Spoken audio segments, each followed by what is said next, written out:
क्या आप जानते हैं कि भारतीय संविधान में कुछ ऐसे अनुच्छेद हैं जो देश की विविध संस्कृति और अल्पसंख्यकों की पहचान को सुरक्षित रखते हैं? जी हाँ, आज हम बात करेंगे अनुच्छेद 29 और 30 की, जो संस्कृति की रक्षा और शैक्षणिक अधिकारों से जुड़े हैं। नमस्कार, आप देख रहे हैं माइल पोस्ट और इस वीडियो में हम समझेंगे कि किस तरह संविधान अल्पसंख्यकों को उनके अधिकार देता है अपनी संस्कृति, भाषा और धर्म के अनुसार शिक्षा संस्थान चलाने का। तो वीडियो को अंत तक जरूर देखें, क्योंकि ये जानकारी प्रतियोगी परीक्षाओं और सामान्य ज्ञान दोनों के लिए बेहद जरूरी है। अल्पसंख्यकों के संस्कृति व शिक्षा संबंधी अधिकार, कल्चरल एंड एजुकेशनल राइट्स।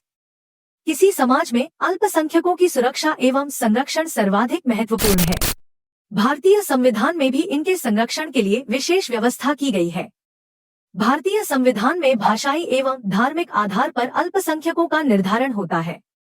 मुस्लिम, सिख, ईसाई, पारसी, जैन एवं बौद्ध धर्म को मानने वाले व्यक्ति को अल्पसंख्यकों में शामिल किया गया है, जिससे इस समुदाय के लोग अपनी संस्कृति को संरक्षित करने के लिए शैक्षणिक संस्थाओं की स्थापना कर सकते हैं तथा अपने समुदाय के लोगों के लिए विद्यालयों में आरक्षण भी प्रदान कर सकते हैं।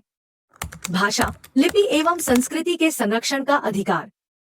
भारतीय नागरिकों के किन्हीं वर्गों को भाषा, लिपि और संस्कृति को बनाए रखने एवं उनके संरक्षण का अधिकार प्रदान किया गया है।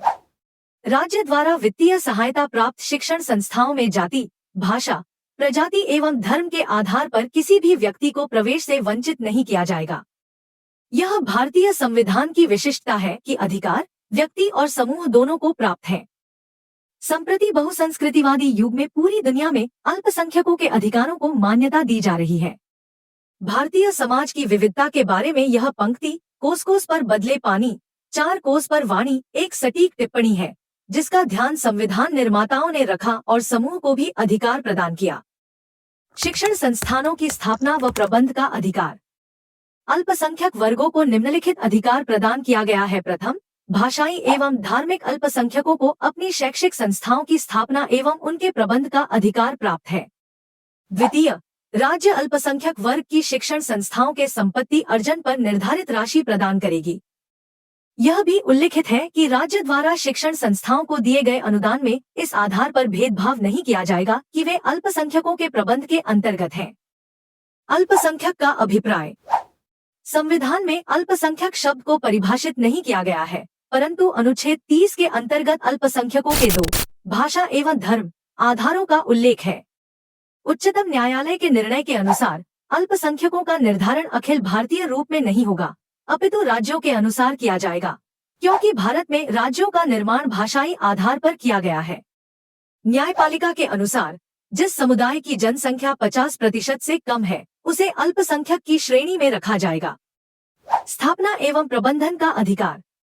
उच्चतम न्यायालय ने अल्पसंख्यकों के शैक्षणिक संस्थाओं की स्थापना एवं प्रबंध की व्याख्या करते हुए कहा कि इन्हें फीस के निर्धारण का अधिकार है, लेकिन कैपिटेशन फीस या डोनेशन लेने का अधिकार नहीं है, क्योंकि शैक्षणिक संस्थाएं व्यावसायिक संस्थाएं नहीं हैं। उच्चतम न्यायालय ने कहा कि गैर अल्पसंख्यक छात्रों के प्रवेश की सीटों की संख्या निश्चित नहीं की जा सकती, क्योंकि अल्पसंख्यक शैक्षणिक संस्थान के स्थान और प्रकृति के द्वारा सीटों का निर्धारण किया जाएगा। अल्पसंख्यक संस्थान को कर्मचारियों की नियुक्ति का अधिकार प्राप्त है। उच्चतम न्यायालय ने टीएमए पाई फाउंडेशन 2003 में सरकार से अनुदान न प्राप्त करने वाले शैक्षणिक संस्थाओं के संबंध में निर्णय दिया, परंतु उच्चतम न्यायालय ने यह भी कहा कि यदि कोई अल्पसंख्यक शैक्षणिक संस्थान सरकार से अनुदान प्राप्त करती है, तो उसकी स्वायत्तता प्रभावित नहीं होगी।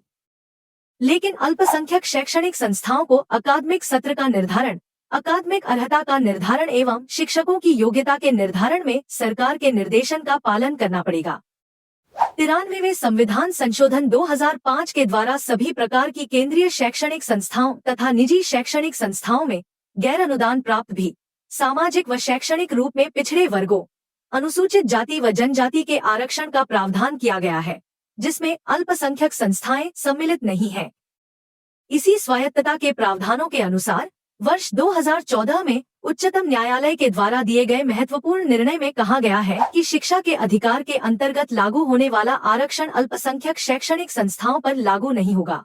तो दोस्तों, अब आपने समझ लिया कि किस तरह अनुच्छेद 29 हमारी संस्कृति और भाषा की रक्षा करता है और अनुच्छेद 30 देता है अल्पसंख्यकों को शैक्षणिक संस्थान स्थापित करने का अधिकार। अगर ये वीडियो आपको जानकारीपूर्ण लगा हो तो इसे लाइक करें, कमेंट में अपनी राय जरूर बताएं और ऐसे ही वीडियो के लिए माइल पोस्ट को सब्सक्राइब करना न भूलें। मिलते हैं अगले वीडियो में एक नई जानकारी के साथ। तब तक के लिए पढ़ते रहिए, बढ़ते रहिए।